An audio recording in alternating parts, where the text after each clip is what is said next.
اور اب تو سب کچھ دیکھ سکتا ہے۔ گھر جاؤ اور اپنے بابا کے گلے لگ جاؤ اور اس سے بتاؤ کہ تم سب کچھ دیکھ سکتے ہو اور اب تم نابینا نہیں رہے، آنکھوں والے ہو گئے ہو۔ حمید نے آنکھیں کھولیں اور اب وہ سب کچھ دیکھ سکتا تھا، لیکن اس کی سمجھ میں کچھ نہیں آ رہا تھا۔ اس نے پیچھے مڑ کر دیکھا تو کوئی شخص اسے نظر نہیں آیا۔ حمید کی سمجھ میں تو کچھ نہیں آ رہا تھا، لیکن وہ بھاگتا بھاگتا اپنے گھر پہنچا۔ اب اسے سب راستے واضح طور پر نظر آنے لگے۔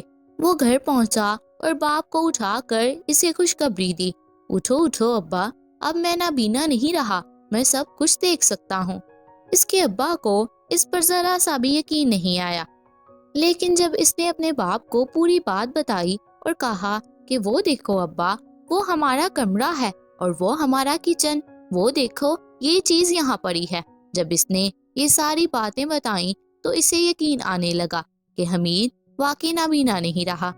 خوشی سے اس کے باپ کی آنکھوں میں آنسو امڑ آئے اور وہ بولا، میں نے ساری زندگی اس نابینا پن کی وجہ سے تمہارے ساتھ اچھا سلوک نہیں کیا، مجھے معاف کر دو۔